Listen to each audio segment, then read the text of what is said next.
नमस्कार दोस्तों, आज हम एक ऐसे सफर पर निकलेंगे जो हमें इंडिया के ग्लोरियस पास्ट से रूबरू कराएगा। ये गुफाएं बौद्ध भिक्षुओं के लिए मेडिटेशन, पढ़ाई और रहने का ठिकाना हुआ करती थीं। इन गुफाओं की दीवारों में एक बहुत बड़ी विरासत छिपी है। तो आइए हिस्ट्री के पन्नों को पलटें और इस अद्भुत विरासत को एक साथ खोजें। हमारा पहला पड़ाव है महाराष्ट्र में स्थित अजंता की गुफाएं। ये गुफाएं वाघुरा नदी के किनारे एक पहाड़ी पर बनी हुई हैं। टोटल 30 गुफाएं हैं यहाँ, हर एक अलग कहानी बयां करती हुई।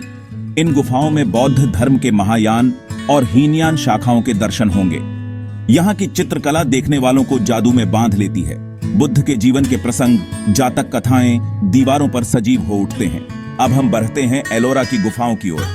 यहाँ 34 गुफाएं हैं जो सिर्फ बौद्ध धर्म को समर्पित नहीं है। 12 बौद्ध, 17 हिंदू और 5 जैन गुफाएं हैं।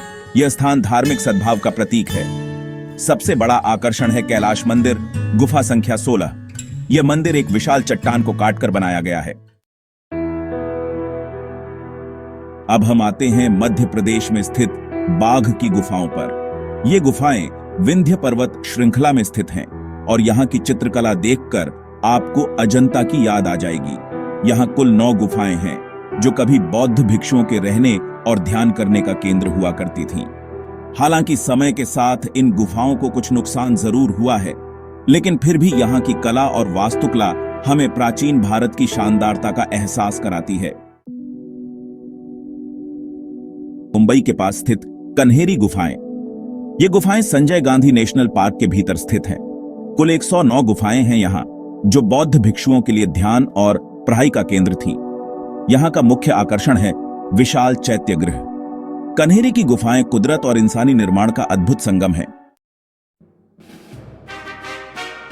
अब हम आते हैं महाराष्ट्र में स्थित कार्ले की गुफाओं पर। यहाँ का मुख्य आकर्षण है विशाल चैत्यगृह, जो अपने भव्य स्तंभों और अद्भुत नक्काशी के लिए प्रसिद्ध है। इस गुफा की वास्तुकला वाकई में अनोखी है, जो बौद्ध धर्म के अर्ली फॉर्म को दर्शाती है। यहाँ की नक्काशी में आपको बौद्ध धर्म के प्रतीक चिन्ह, देवी देवताओं की मूर्तियां और आम जिंदगी के दृश्य देखने को मिलेंगे। कार्ले की गुफाएं हमें याद दिलाती हैं कि प्राचीन भारत के कारीगर कितने कुशल और हुनरमंद थे।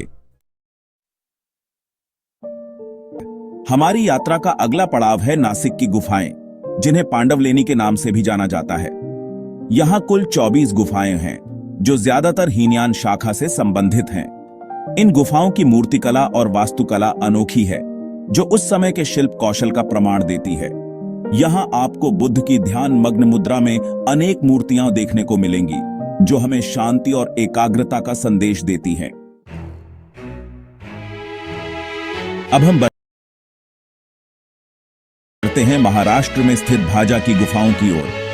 यहाँ कुल 22 गुफाएं हैं, जो ज्यादातर चैत्यगृह और विहार के रूप में उपयोग होती थीं। यहाँ की मूर्तिकला और नक्काशी अजंता और एलोरा की गुफाओं के समान ही भव्य और कलात्मक है। इन गुफाओं की दीवारों पर आपको बौद्ध जातक कथाओं के दृश्य, संगीतज्ञों और नर्तकियों की मूर्तियां और उस समय के सामाजिक जीवन की झलक देखने को मिलेगी। हमारा अगला पड़ाव है मुंबई में स्थित जोगेश्वरी गुफा, जो मुंबई की सबसे बड़ी गुफा मानी जाती है। यह गुफा ज्यादातर एक मंदिर के रूप में उपयोग होती है और यहाँ की स्थापत्य कला अनोखी है। यहाँ आपको हिंदू धर्म के देवी देवताओं की मूर्तियां भी देखने को मिलेंगी, जो हमें बताता है कि रिलीजियस हार्मनी का यह सिलसिला सदियों से चला आ रहा है। हमारी यात्रा का आखिरी पड़ाव है औरंगाबाद के पास स्थित पितलखोरा की गुफाएं। यहाँ कुल 14 गुफाएं हैं, जो बौद्ध विहार और चैत्यगृह के रूप में उपयोग होती थीं। यहाँ की मूर्तिकला और चित्रकला अनोखी है, जो अजंता की गुफाओं की कला से प्रभावित लगती है। हालांकि ये गुफाएं अजंता और एलोरा की गुफाओं जितनी प्रसिद्ध नहीं हैं, लेकिन फिर भी यहाँ की कला और शांति आपको अपना दीवाना बना देगी। दोस्तों, आज हमने इंडिया की कुछ फेमस बौद्ध गुफाओं का भ्रमण किया। ये गुफाएं सिर्फ पत्थरों से बनी इमारतें नहीं हैं, बल्कि हमारे ग्लोरियस अतीत का आईना है। मुझे उम्मीद है कि आपको यह सफर पसंद आया होगा। धन्यवाद।